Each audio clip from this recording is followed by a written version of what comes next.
Assalamualaikum ya akhi ya ukhti. Assalamualaikum ya akhi ya ukhti.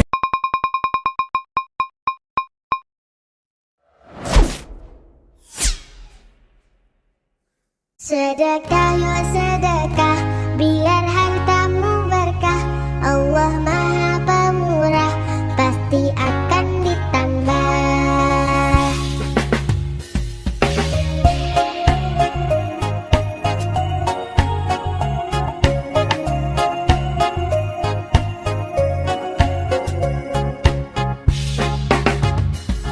Allah Maha Kaya, Allah Maha segalanya.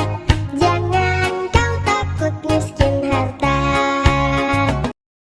Ayo sholat, lelaki muslim pasti sholat Jumat. Ayo sholat, lelaki muslim pasti sholat Jumat. Jumat Berkah 12 April tahun 2024.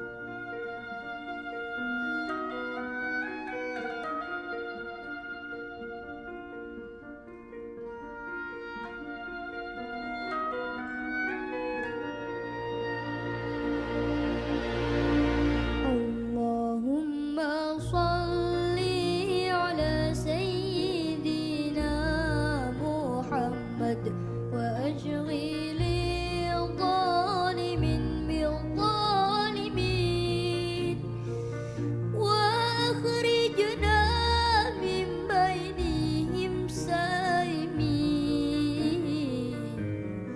wa ala alihi wa sahbihi wa sallim. Allahumma salli ala sayyidina Muhammad wa ashghili dhalimin bil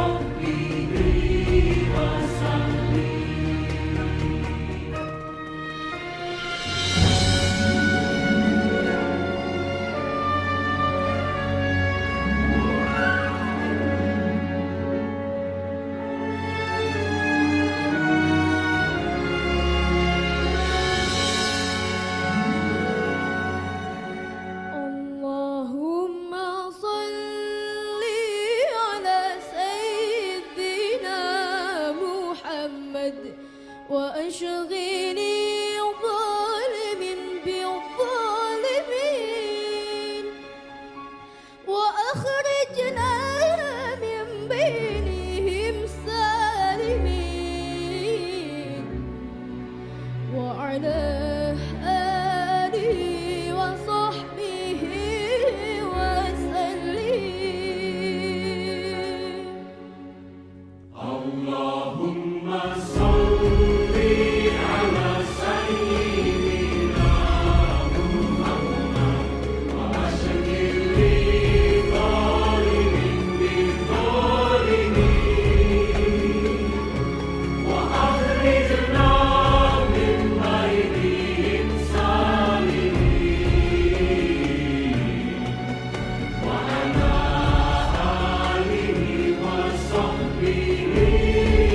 sallim.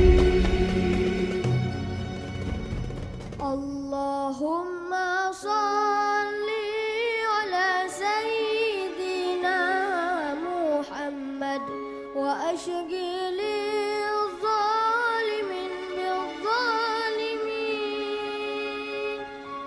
wa akhrijna min bainihim salimin wa ala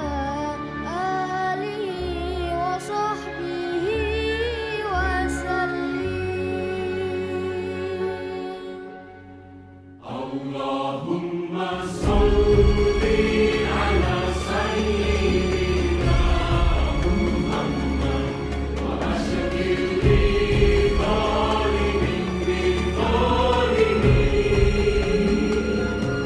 wa akhrijna min bainihim salimin wa ala alihi wa sahbihi wa sallim.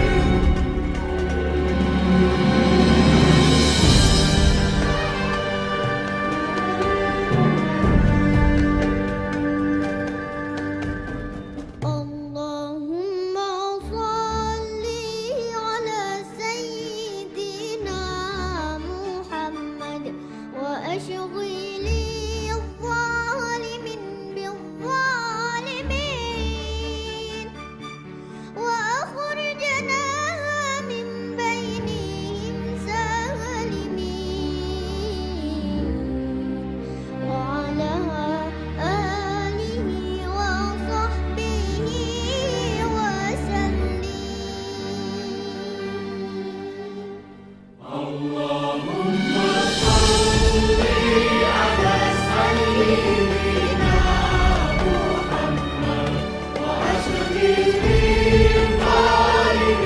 bil-zalimin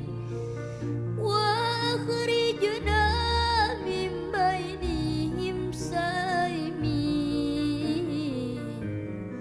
wa ala alihi wa sahbihi wa sallim.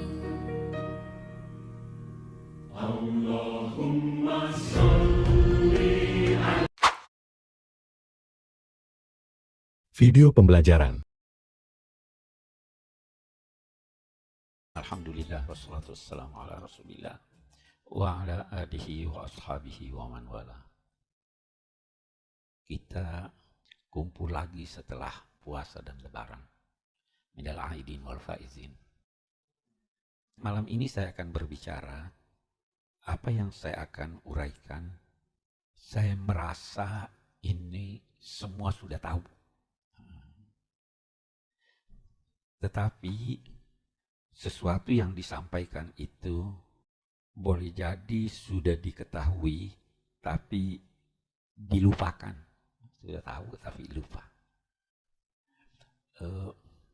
Sehingga baik juga kita berbicara lagi menyangkut hal-hal yang pernah kita ketahui tapi kita lengah atau kita lupa atau apapun namanya. Bisa jadi juga sesuatu yang kita sudah ketahui atau kita sudah raih sebenarnya masih bisa untuk ditingkatkan. Dalam Al-Quran misalnya, saya akan ambil contoh.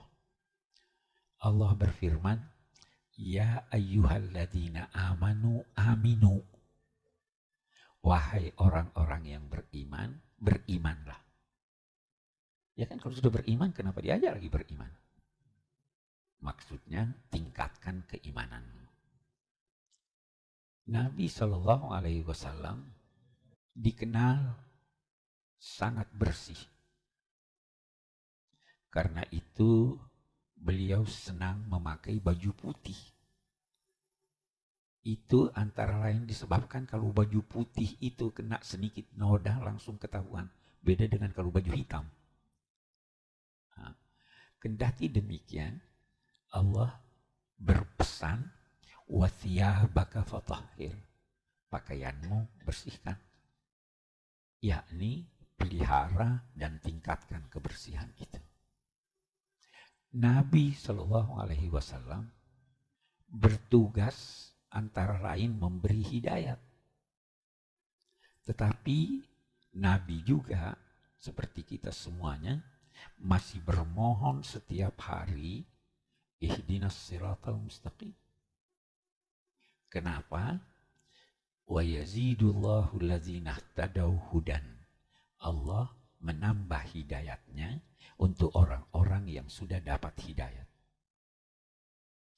Begitu juga kalau kita setelah puasa ini, katakanlah yang populer, kita sudah meraih takwa, ya kan? Sudah takwa. Sebenarnya takwa itu bertingkat-tingkat juga. Mari kita baca satu ayat. Laisa 'alal ladzina amanu wa 'amilus shalihat junahun fima ta'imu idza mattaqau wa amanu wa 'amilus shalihat tsumma taqau wa amanu tsumma taqau wa ahsanu. Berapa kali taqaunya di sini? 3 kali. Tidak ada dosa bagi mereka yang memakan makanan yang akhirnya atau yang kemudian diharamkan Allah, tidak ada dosa kalau mereka itu bertakwa, percaya, dan beramal soleh. Kemudian bertakwa dan percaya, kemudian bertakwa dan berbuat baik. 3 tingkat takwa. Jadi kalau Anda atau kita di bulan puasa kemarin sudah meraih takwa, itu masih bisa meningkat lagi takwanya. Kalau sudah meningkat, masih bisa meningkat lagi dan seterusnya.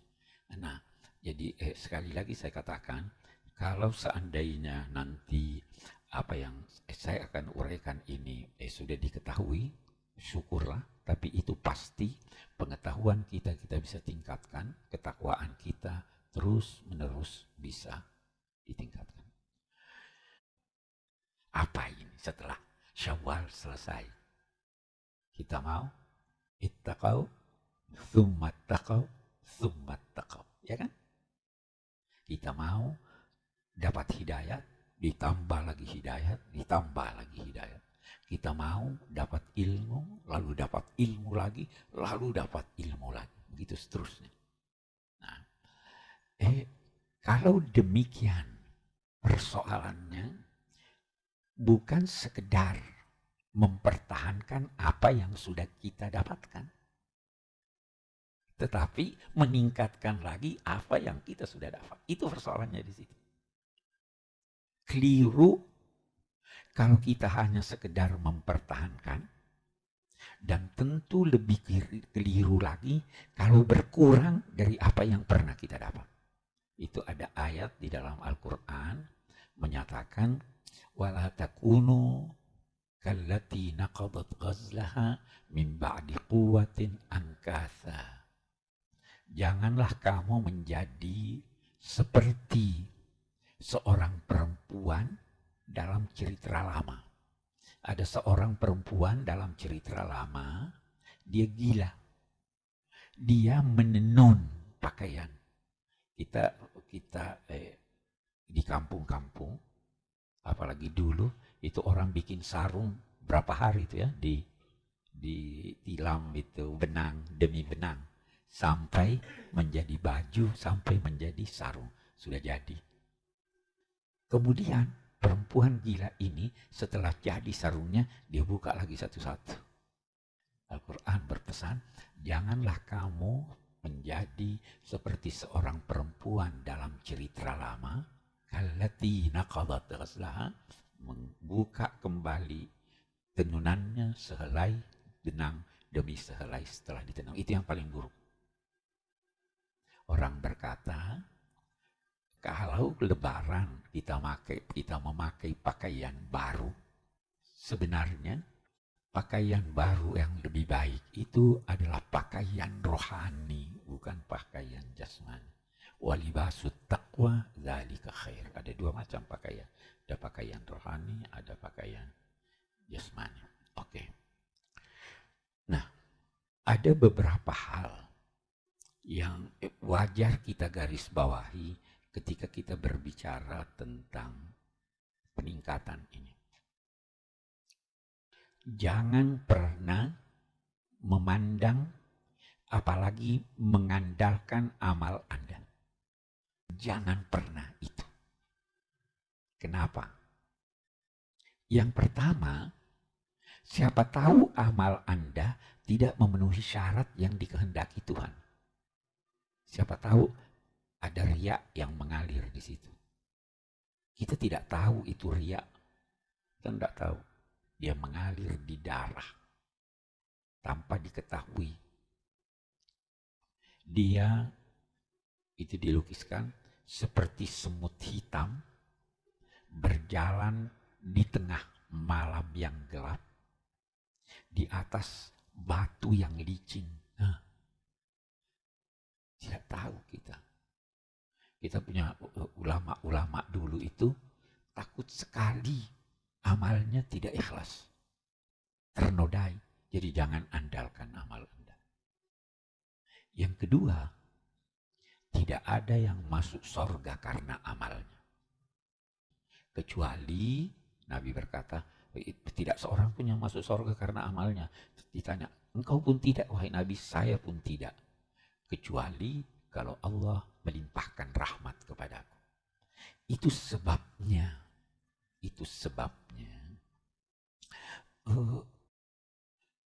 Mereka mengajarkan doa. Orang-orang dulu ini mengajarkan doa. Apa itu doanya? Allahumma maghfiratuka awsa'u min zunubi wa rahmatuka arja indi min amali. Ya Allah, pengampunanmu lebih luas dari dosa-dosaku. Dan rahmatmu lebih kuandalkan dari amalanku. Ada artinya amal. Nah, jadi dari satu sisi, insya Allah mudah-mudahan kita kan kalau habis Ramadan, Lebaran itu berucap taqabbalallahu minna wa minkum. Semoga Allah menerima amal kita dan amal Anda. Mudah-mudahan insya Allah sedikit diterima. Allah itu syakur, menerima yang sedikit dan menganggapnya banyak. Itu harapan kita. Jadi kembali, dengan selesainya Ramadan, kita jangan mengandalkan amal kita. Tetapi kita disuruh untuk menanamkan optimisme di dalam jiwa kita. Itu yang diperintahkan. Optimislah. Sedikit yang kita lakukan, insya Allah diterima Allah. Kita ingin meningkatkan diri kita. Kita ingin dari takwa yang pertama kepada takwa yang kedua. Kita ingin menambah iman kita. Kita ingin menambah keyakinan kita. Harus diusahakan.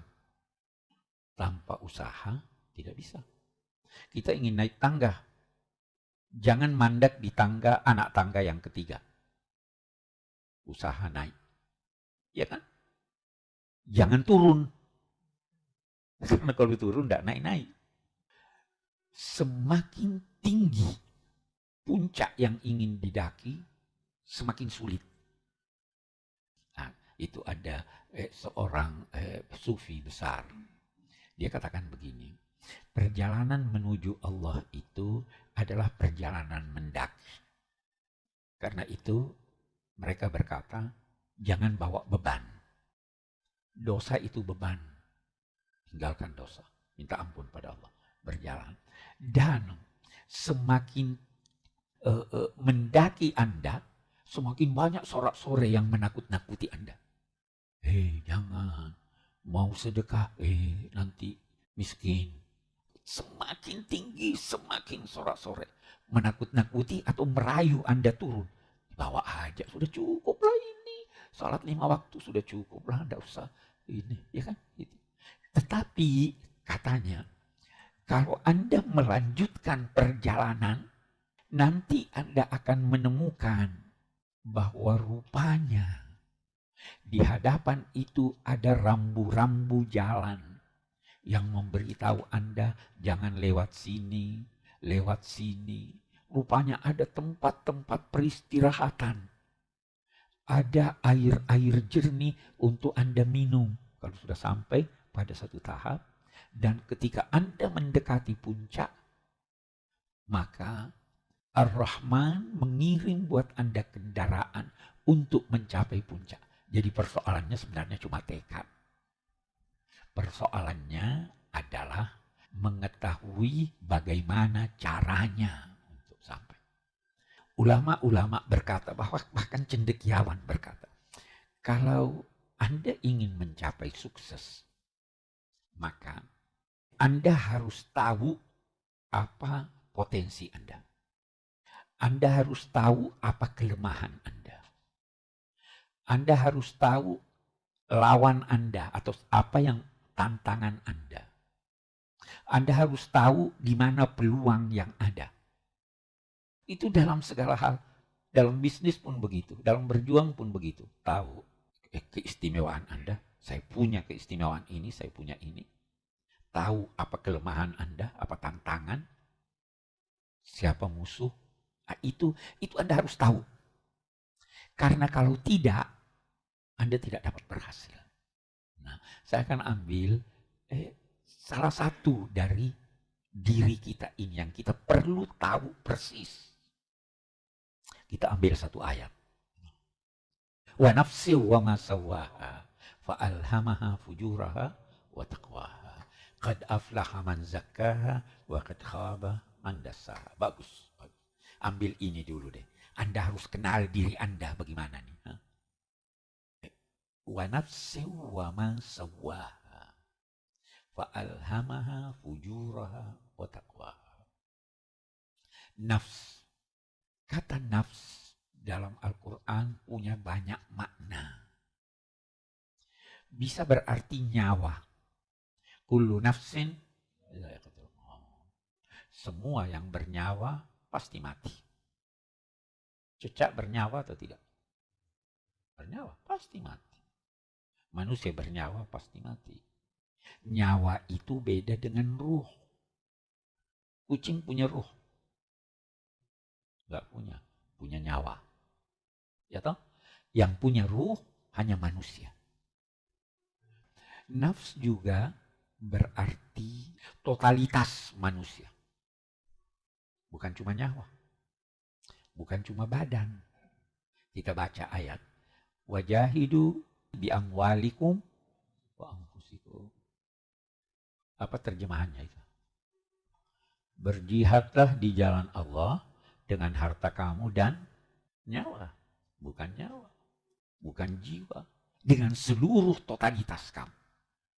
Apa itu seluruh totalitas? Ada badan. Tenaga. Berjihad dengan tenaga kamu. Iya kan? Manusia bisa terlepas dari waktu. Bisa enggak? Tidak ada. Berjihad dengan waktu. Bisa terlepas dari tempat. Kamu punya tempat, berjihad dengan tempat.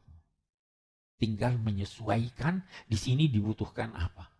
Jadi kalau kita terjemahkan jahidu bi amwalikum wa anfusikum, anfusikum dengan jiwa kamu, itu mempersempit ruang jihad. Video pembelajaran.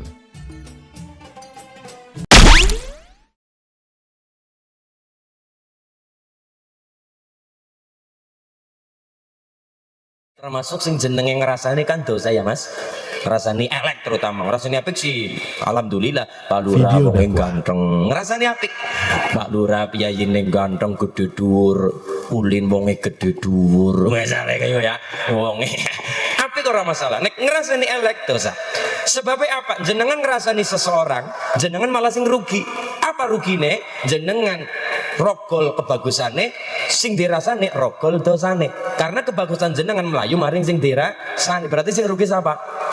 Nah, sing ngrasani itu sing dirasani, sing rugi sing ngrasani, terutama ngrasani elek, ngrasani apik sih monggo berarti mengenang kebaikan seseorang. Ngrasani elek dosa. Tapi barokah ngaji dadi ngerti ana ngrasani nek dirasani ora dosa. Ngrasani kiyaine mboten bareng. Ngrasani lurahe ora bareng. Ngrasani kiyaine apa maning ngrasani sapa-sapa ora kena. Tapi ada satu orang nek dirasani ora dosa.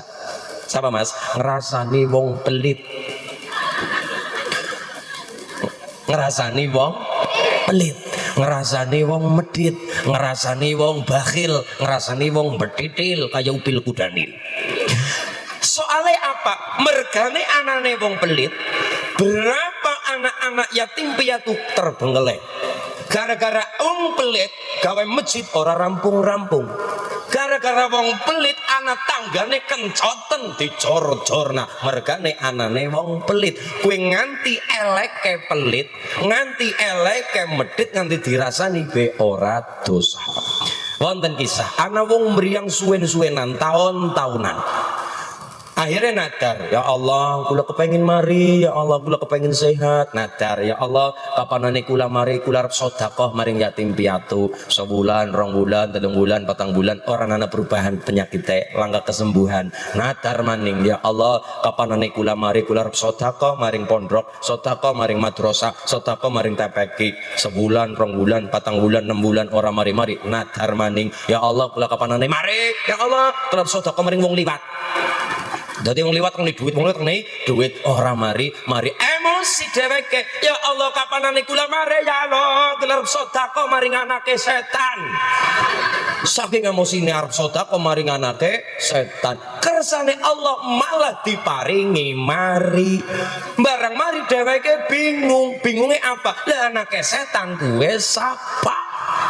Gelem ora gelem nadar kudu dibayar. Mergane nang ora-ora masyar ana wong tongkrong dodok ora isa ngapa-ngapa aja maning mlayu ngedeg kaputan sapa kuwi wonge wong sing tau duwe omong utawa utang omong karo sapa-sapa apa maning karo Allah, utang beras utang duit karo sapa-sapa nang dunya urung dibayar. Kuwi besok nang ora-ora masyar nang padang masyar wonge tongkrong dodok melayu kangelan apa maning melayu ngedeg kaputan. Mergane tanggungan nang dunya ana sing urung rampung. Gelem ora gelem kudu dibayar. Akhirnya takon karo Mbah Yai, kula niki mumet. Mumet apa nak? Kula niki mumet gara-gara nadare kula piyambak. Lah mergane apa? Kula kan mriyang Mbah Yai ora mari-mari, kula nadar dela-dela bola bali bola. Nadar ora ana sing terjadi. Akhirnya emosi niku kula Pak Yai, kula niki matur karo emosi. Kapanane kula mari ya Allah, kula arep sedekah maring anake setan. Lah malah kula mari. Lah Mbah Yai kula badhe tanglet anake setan niku sinten?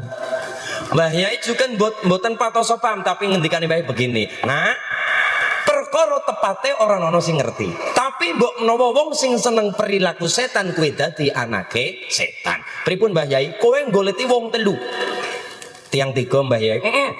Sinten mawon? 1 goleti wong sing seneng mabok.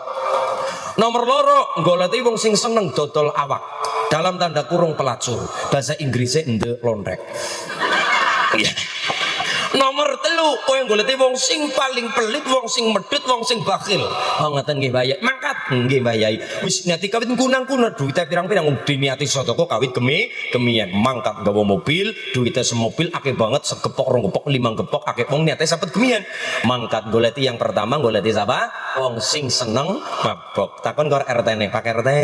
Apa Mas? Wong kene sing paling demen mabok sapa? Kiye. Ya, ciri-ciri nih kiye jenenge kiye. Kok ciri-ciri nih kiye wonge kiye. Alamate ndi alamate? Kiye alamate mangkat. Sing ana mangkat gawa duit semobil duite pirang-pirang goleti. Oh, tepat alamate dodok lawang dok. Assalamualaikum. Waalaikumsalam. Terus jenengan asmane Mas niki betul. Oh nggih, Mas kula nika jang sedekah kali jenengan. Dene duit akeh pemabok tetep takon. Kianu duit apa? Nggo ngapatur kepriwe? Seorang pemaboklah masih punya harga diri. Dene duit tetep takon duit nggo ngapatur kepriwe. Akhirnya matur, Mas, kula nika kan bayang ora mari-mari. Nggih. Kula niki nadar langkah sing terjadi. Nggih. Saking emosine kula, Mas, kula niki nadar kapanane kula mari nyong arep sedekah maring anake setan. Lah kula takon kali Pak RT, Pak Yai DC, Pak Yai, di antara anak setan adalah wong sing seneng mabok. Lah terkenal desa kene sing seneng mabuk adalah jenengan, dadi kula sedekah maring jenengan, berarti jenengan termasuk anake setan. Wonge langsung maring pedangan gawa bedung. Mau ni apa? Nyong darah anake setan. Sekalipun tukang mabuk masih punya harga diri, orang gelem diarani anake setan. Siji gagal. Goleti nomor loro. Siapa yuk?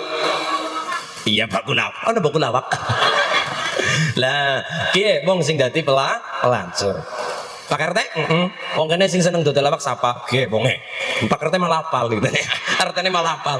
Iya, nggih wonge nggih, alamate nggih, jenenge nggih. Oh, nggih, siap Pak RT. Ki ayo ora ayo mangkat. Set. Oh, iya, wis mangkat duk.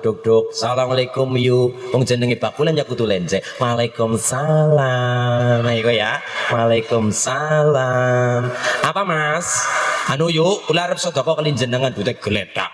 Oh nggih, makasih ya Mas, wong jenengan awe ya nyong kari awe. Ora yuk, nyong ora kepengin tuku, nyong ora kepengin apa-apa. Saya tidak punya kepentingan akan jenengan. Kula mutlak sedekah kalian jenengan. Oh, lah nu kepripun sih Mas? Sekalipun pelacur masih punya harga diri, duit tetep takon anu duit kepriwe nggo ngapa.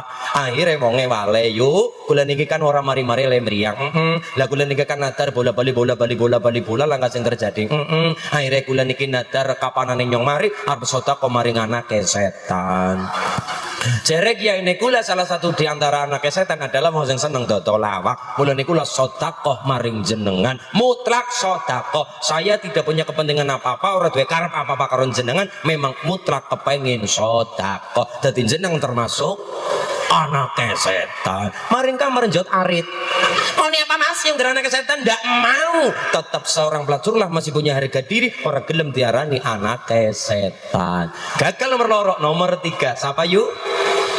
Wong pelit, wong medit. Pak RT, nggih Mas. Wong kene sing paling medit siapa? Malah pada gageh-gageh. Wong kene sing paling pelit medit sama Pak RT? Oh, ke jenenge kaji kiye, kaji kiyo. Kaji ngana kan untuk kaji kedung randu, kaji ngana. Wonge dela-dela mangkat umroh, dela-dela kaji mangkat umroh, tapi tanggane kelaparan mripate pura-pura ora weruh, tanggane kensoten kupinge pura-pura ora krungu, medite luar biasa. Munggo awake dhewek wong tanggane kangelan sengsara ora di napa urusi, mripate pura-pura ora weruh, kupinge pura-pura ora krungu. Ki jenenge kaji kiye. Mangkat goleti kaji kae. Assalamualaikum Pak Kaji. Waalaikumsalam warahmatullahi wabarakatuh. Leres sedangkan asmane kaji niki. Leres Mas, ada apa ya Mas? Pak Kaji, kula niki ajeng sedekah kali jenengan duite geletak. Tanpa pikir panjang Pak Kaji ngreok duit. Alhamdulillah.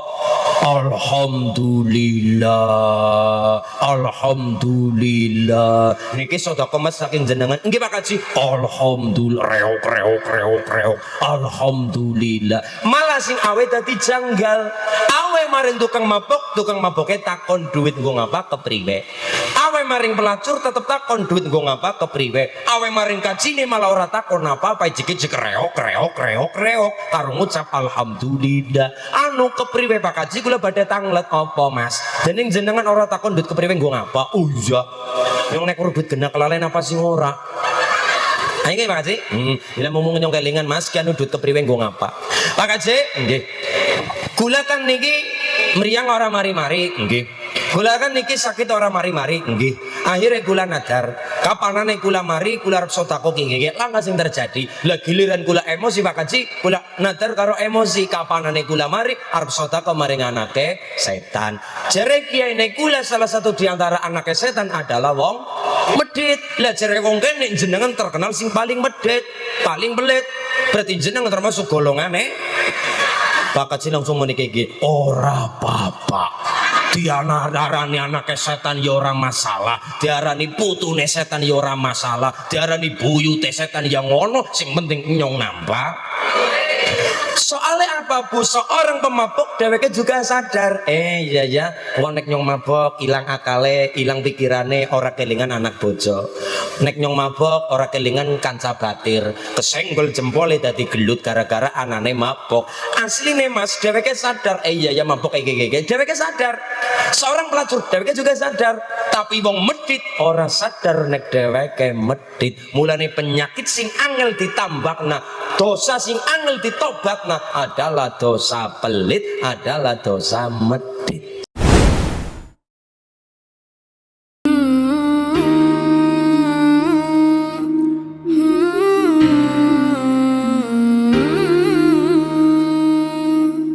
كل هذه الأرض ما تكفي مساحة لو نعيش بلا سماء وانت عايزنا بحب لو تضيق الأرض نسكن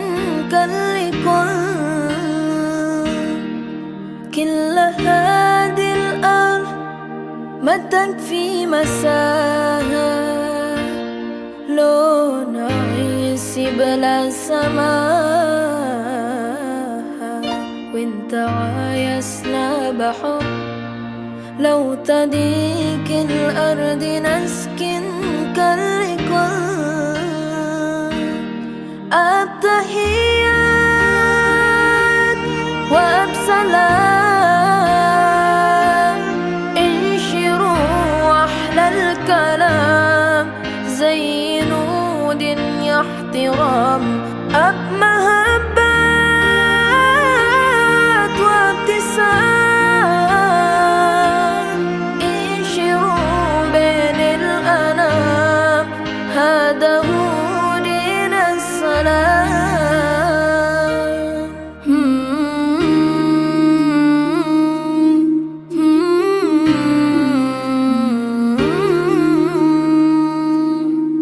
كل هذه الأرض ما تكفي مساحة لو نعيش بلا سماء وانت عايزنا بحب لو تضيق الأرض نسكن التحيات وأبسلام انشروا أحلى. Muslim kaya malas sedekah. Kalau orang yang beriman itu di dunia ini diberi rizki oleh Allah cukup banyak dan ia tidak menginfakkan hartanya di jalan Allah, pasti akan menyesal nanti ketika nyawa itu dicabut oleh Allah Subhanahu wa taala. Allah berfirman, "Wahai orang-orang yang beriman, infakkan sebagian dari rizki yang Aku berikan pada kalian sebelum kematian itu datang kepada kalian. Karena kalau kematian itu datang, pasti kalian akan mengatakan, wahai Tuhan kami, tangguhkan ajalku sebentar. Sungguh aku akan bersedekah dan aku akan menjadi orang-orang yang soleh." Dari sini kita faham bahwa orang yang diberi rizki oleh Allah tidak mau menginfakkan hartanya di jalan Allah, pasti akan menyesal nanti ketika ruh itu dicabut. Tetapi Allah SWT menyatakan bahwa apabila ajal itu setelah tiba, maka tidak akan ditunda sedikit pun oleh Allah SWT. Sehingga orang yang merugi ketika dicabut nyawa pasti akan merugi di kuburnya dan di akhirat pun akan merugi. Supaya kita tidak menjadi orang yang merugi, bahkan menjadi orang yang beruntung, maka di dunia ini mari kita sadari bahwa rizki itu datangnya dari Allah, pemberian Allah, nikmat dari Allah. Dan kita ingat, kita diperintah menggunakan rizki itu untuk mencari akhirat. Dan bahwa yang kita berikan di jalan Allah itu pasti akan diganti oleh Allah. Dengan begitu maka kita ketika meninggal tidak menyesal. Karena kita tidak termasuk orang yang tidak berinfak di jalan Allah. Enggak jadi sedekah karena takut dipuji, ria. Memasukkan uang supaya dipuji orang, ngasih handphone ke teman. Tolong pegangkan. Terus kalau bisa streaming. Nanti buatkan slow motion. Sallallahu ala Muhammad, sallallahu alaihi wasallam. Syirik. Wal amal li ajlihim syirik.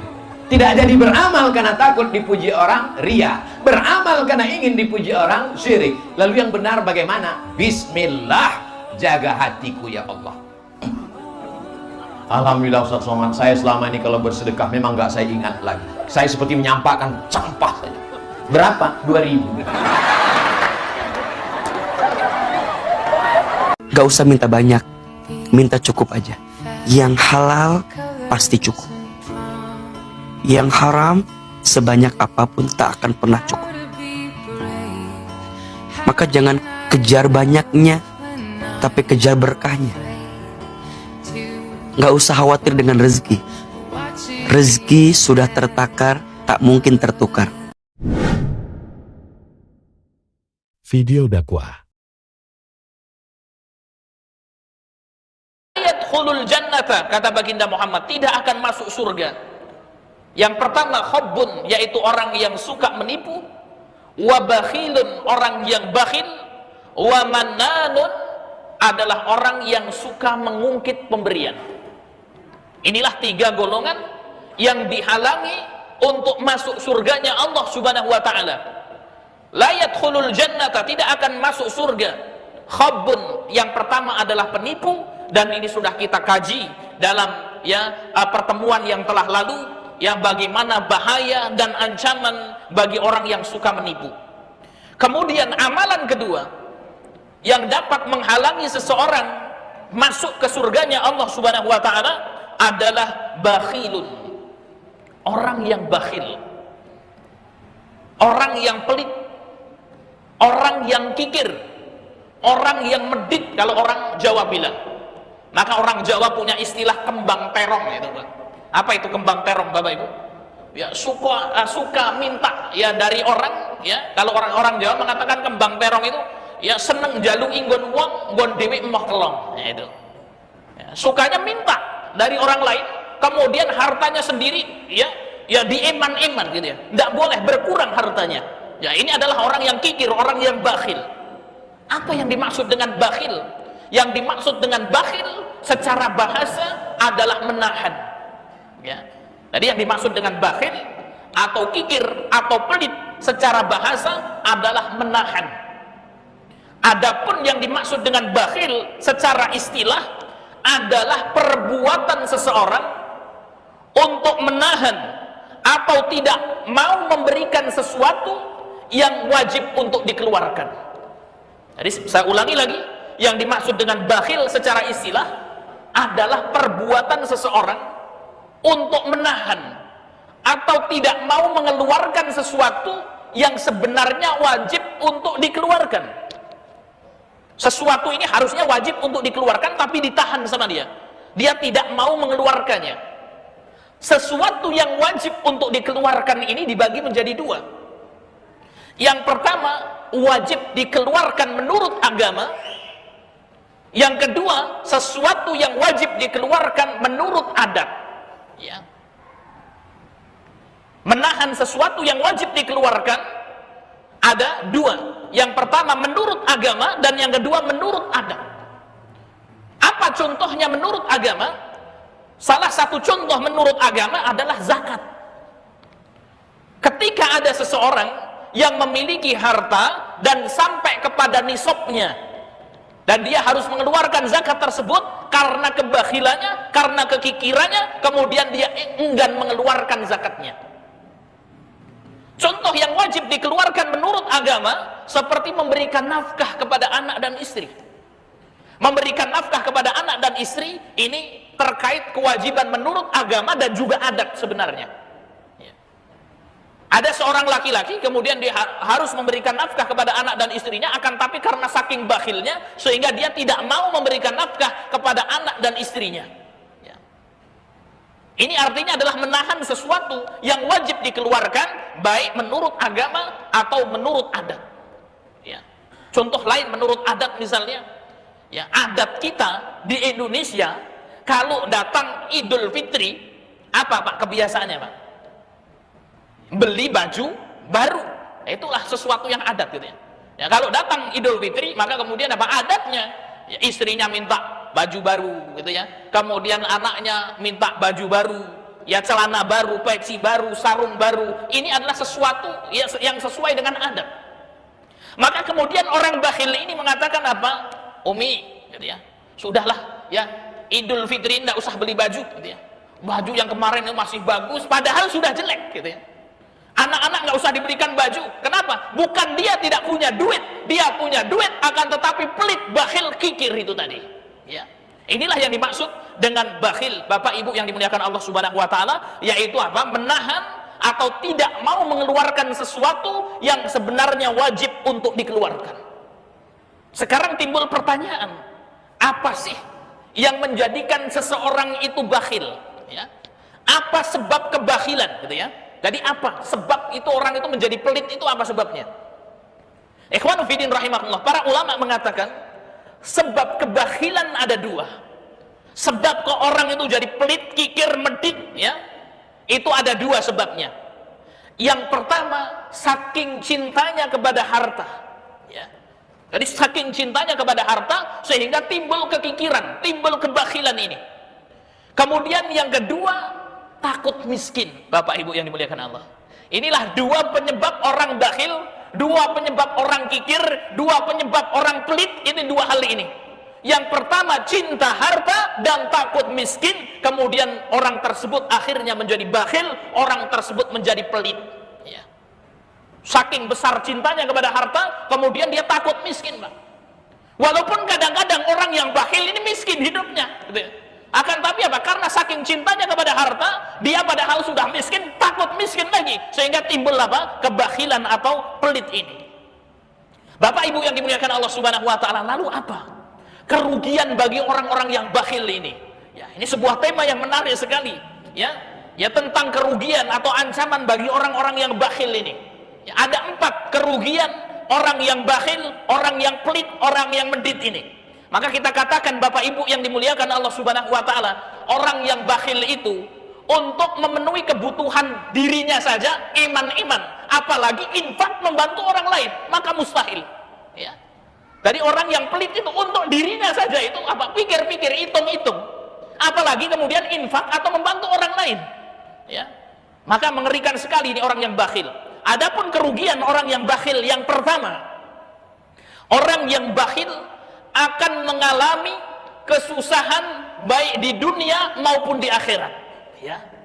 Jadi orang yang bakhil itu akan mengalami kesusahan baik di dunia maupun di akhirat.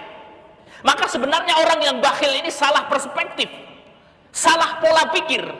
Dia mengira dengan mengumpulkan hartanya itu, dengan kebakhilannya itu, dia akan mendapatkan kebahagiaan. Tujuan bakhil itu kan seperti itu, Bapak Ibu. Orang bakhil ini berpikir dengan menumpuk hartanya, dengan kebakhilannya itu, dengan kekikirannya itu, dengan kepelitannya itu, dia itu akan bahagia. Padahal ternyata apa? Dia akan sengsara dengan kebakhilan dan kekikirannya itu. Maka ancaman yang pertama, orang yang bakhil, orang yang pelit, orang yang medit itu akan mengalami kesusahan di dunia dan juga kesusahan di akhirat. Imam Ali radhiyallahu anhu mengatakan sebuah perkataan yang sangat luar biasa mengenai tentang orang yang bakhil ini. Jadi Imam Ali punya perkataan yang bagus mengenai kondisi orang yang pelit, medit, bakhil, kikir ya. Kalau orang Jawa ditambahi lagi kikir, bodol gitu Pak ya. Wah, itu sudah keras itu ya. Apa kata Imam Ali radhiyallahu anhu?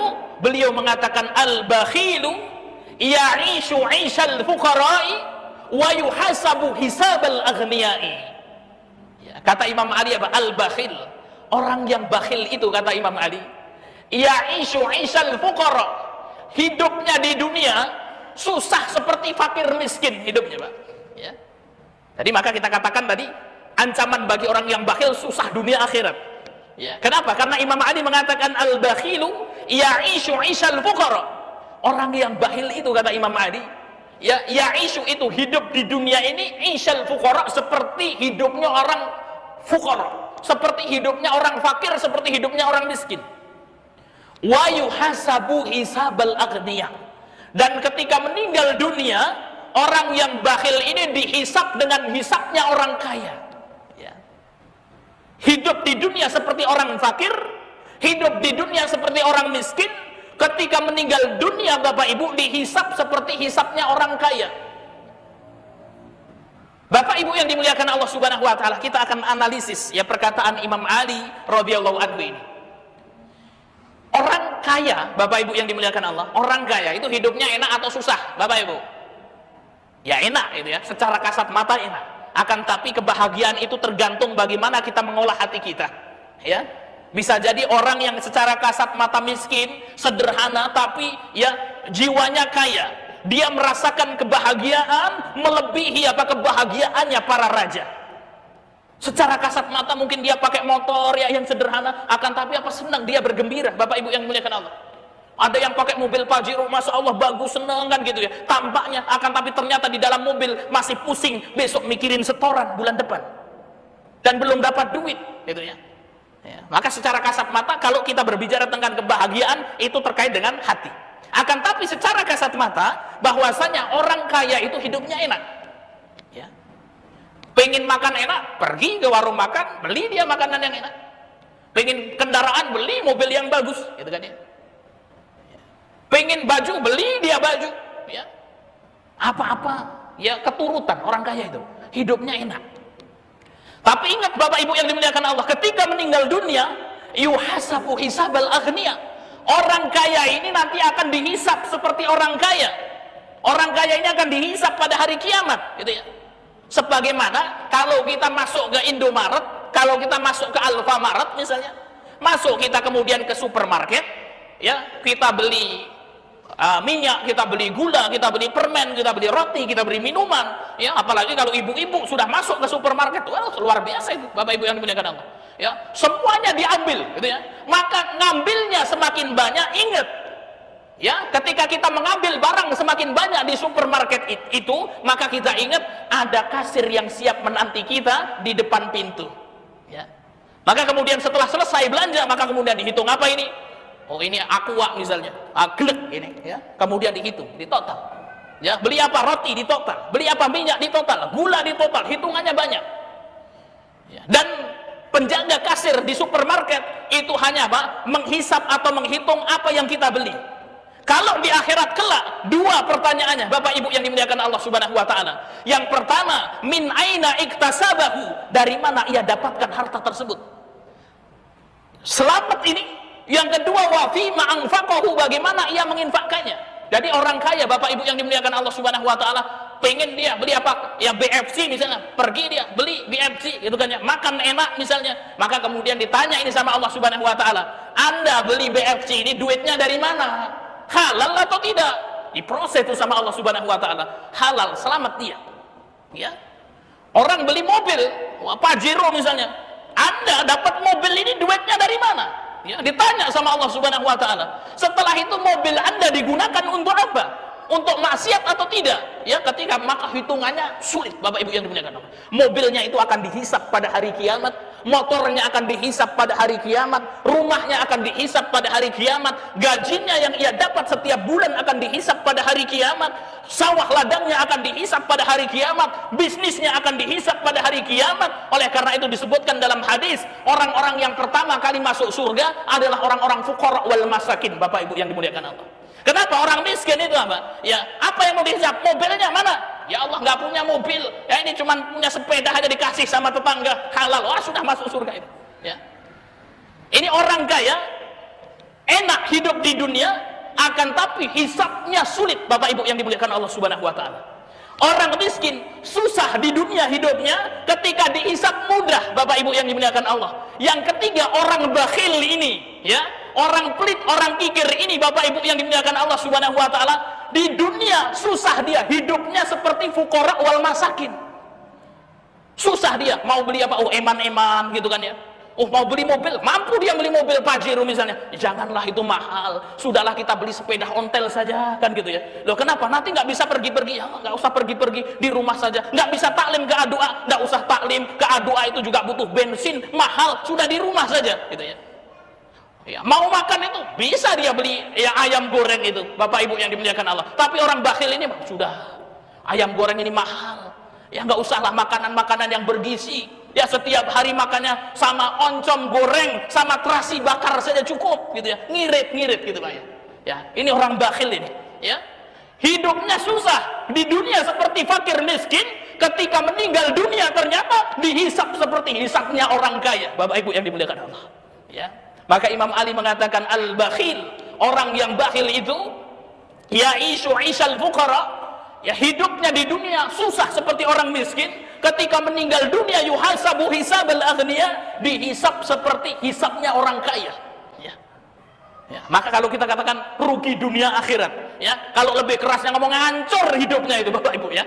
Ya, hidup di dunia seperti orang miskin, susah itu ya. Mati, meninggal dunia, dihisab seperti hisabnya orang kaya. Padahal dia di dunia tidak bisa menikmati hartanya karena eman-eman itu tadi Bapak Ibu yang dimuliakan Allah. Maka ya ancaman yang pertama bagi orang yang bakhil adalah akan mengalami kesusahan hidup di dunia maupun di akhirat. Ya. Ya ini masih kita ini berpikir menjadi orang bakhil Bapak Ibu yang dimuliakan Allah. Gitu ya. Ya. Maka nanti di akhir kita akan jelaskan bagaimana sikap seorang muslim itu ya. Yang kedua, ancaman bagi orang yang bakhil, Allah Subhanahu wa taala akan menghancurkan harta orang bakhil di dunia ya. Jadi harta orang bakhil ini akan Allah hancurkan. Allah hancurkan betul materi hartanya tersebut, atau Allah hancurkan keberkahannya sehingga dia banyak harta namun tidak bisa menikmati hartanya tersebut. Ada hadis yang diriwayatkan oleh Imam Bukhari dan Muslim. Hadis ini sahih. Rasul sallallahu alaihi wasallam bersabda, "Ma min yaumin yusbihul ibad fihi." Tidaklah datang suatu hari di mana ada seorang hamba yang hidup di dalamnya. Ya, tidaklah datang suatu pagi di situ ada seorang hamba yang hidup di dalamnya.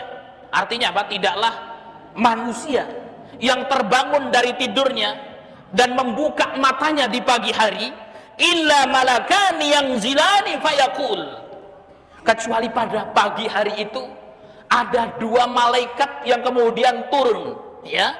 Fayaqulu ahaduhuma, kemudian salah satu malaikat tersebut berdoa kepada Allah Subhanahu wa taala, Allahumma a'ti munfiqan khalafa.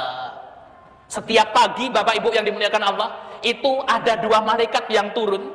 Kemudian apa? Satu malaikat berdoa kepada Allah, Allahumma a'ti munfiqan khalafa. Ya Allah, berikanlah ganti kepada orang-orang yang bersedekah ya Allah. Berilah ganti kepada berilah ganti dengan harta yang lebih baik ya Allah kepada orang-orang yang dermawan ya Allah. Ya. Jadi kalau setiap hari kemudian kita berinfak, maka kemudian apa? Kita sudah mendapatkan doa dari malaikat, harta kita akan dilipat gandakan oleh Allah Subhanahu wa taala. Wa yaqulul akhar, kemudian yang lain berkata, Allahumma a'ti mumsikan talafa. Ya, kemudian malaikat satunya itu berdoa di pagi hari, ya Allah, berilah kepada orang yang bakhil ya Allah, berikan kepada orang yang pelit ya Allah, berikan kepada orang yang kikir itu ya Allah, talafa, kehancuran dalam hartanya. Ini hadis sahih yang diriwayatkan oleh Bukhari dan Muslim. Jadi setiap pagi itu malaikat berdoa, mendoakan supaya orang yang dermawan, supaya orang yang berinfak itu hartanya dilipat gandakan oleh Allah Subhanahu wa taala, diberikan keberkahan oleh Allah Subhanahu wa taala. Dan malaikat yang satunya lagi berdoa kepada Allah, mendoakan orang yang bakhil ini agar Allah menghancurkan hartanya. Jadi Bapak Ibu yang dimuliakan Allah Subhanahu wa taala, orang yang bakhil, orang yang pelit itu ketika dia terbangun di pagi harinya, ya kemudian dia membuka kelopak matanya, langsung dia sudah mendapatkan apa? Doa dari malaikat agar Allah menghancurkan hartanya. Ya. Ini dia ya ancaman yang kedua bagi orang-orang yang bakhil. Kemudian yang ketiga, Bapak Ibu yang dimuliakan Allah Subhanahu wa taala, ancaman bagi orang yang bakhil akan harta orang yang bakhil akan menjadi kalung api neraka di akhirat kelak. Ya, Masya Allah ini. Yang ketiga, bahwasanya harta orang yang bakhil, harta orang yang pelit, harta yang dikumpulkan setiap hari itu sama orang yang bakhil, pelit, medit, kikir itu tadi, itu pada hari kiamat akan menjadi kalung api neraka di akhirat kelak. Ya. Allah Subhanahu wa taala berfirman dalam surat Al-Imran ya, ayat 120, wala yahsabanna alladzina yabkhaluna bima atahumullahu min fadlih. Jangan mengira, kata Allah Subhanahu wa taala, ya, orang-orang yang kemudian apa? Allah Subhanahu wa taala berikan kepada mereka harta, Allah berikan kepada mereka karunia Allah, kemudian mereka pelit, ya. Allah ngasih rezeki kepada mereka, kemudian mereka pelit, mereka bakhil, mereka kikir. Huwa khairul lahum, itu baik baginya. Padahal Bapak Ibu yang dimuliakan Allah, orang yang bakhil, orang yang pelit ini, dia menganggap kebakhilannya itu baik gitu ya. Dengan bakhil itu dia akan kaya, banyak harta, dia akan menikmati ya hartanya tersebut, itu dia berpikir baik baginya. Maka kemudian sudah dibantah oleh Allah Subhanahu wa taala, jangan berpikir orang yang bakhil itu huwa khairul lahum, itu kebaikan untuknya. Bal huwa syarrul lahum, akan tetapi kebakhilan itu buruk baginya, kata Allah Subhanahu wa taala. Kemudian Allah Subhanahu wa taala yang melanjutkan firman-Nya, sayutawwaquna ma bakhilu bihi yaumal qiyamah. Sungguh kata Allah Subhanahu wa taala, harta orang bakhil itu pada hari kiamat akan menjadi kalung. Ya, jadi harta yang dikumpulkan orang bakhil itu pada hari kiamat itu akan apa? Akan menjadi kalung dari api, dari api neraka yang akan membakarnya pada hari kiamat kelak. Walillahi mirathus samawati wal ard, dan segala sesuatu yang di langit dan di bumi adalah milik Allah. Wallahu bima ta'maluna khabir, dan Allah Subhanahu wa taala Maha melihat apa yang kalian kerjakan. Ini Bapak Ibu yang dimuliakan Allah, dalam surat Ali Imran ayat 180 ini jelas bahwasanya harta orang yang bakhil itu pada hari kiamat akan menjadi kalung dari api neraka ya. Kemudian ancaman bagi orang yang bakhil yang keempat, Bapak Ibu yang dimuliakan Allah Subhanahu wa taala, orang yang bakhil akan dimasukkan ke dalam neraka hutomah ya. Orang yang bakhil akan dimasukkan ke dalam neraka hutomah. Kita hafal semuanya ayatnya ini, yaitu dalam surat Al-Humazah. Allah Subhanahu wa taala berfirman, alladzi jama'a malan wa 'addadah, yaitu orang-orang yang mengumpulkan hartanya ya. Dia cari harta itu, Bapak Ibu yang dimuliakan Allah, dieman-eman gitu, wa 'addadah, kemudian dihitung-hitung terus hartanya. Alladzi jama'a malan wa 'addadah yahsabu anna malahu akhladah, dia mengira bahwasanya apa? Hartanya itu akan mengekalkan dirinya. Dia mengira bahwasanya duitnya itu yang kemudian dia kikir dengannya itu apa? Akan membuat dia itu hidup abadi di muka bumi ini. Dia akan bersama hartanya selama-lamanya. Kemudian apa kata Allah Subhanahu wa taala? Kalla la yungbadanna fil hutamah. Sungguh orang-orang yang kikir itu tadi, orang-orang yang pelit itu tadi, dipersiapkan oleh Allah Subhanahu wa taala pada hari kiamat kelak dengan hutamah. Wa ma adraka mal hutamah, kata Allah. Tahukah kalian apa hutamah itu? Narullahil muqadah, yaitu adalah neraka yang dinyalakan oleh Allah Subhanahu wa taala, allati tattali'u 'alal afidah, di mana api neraka tersebut akan membakar manusia sampai ke hati-hatinya ya.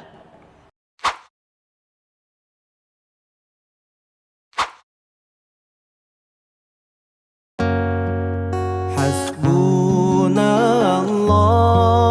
hasbunallah wa ni'mal wakil. Ni'mal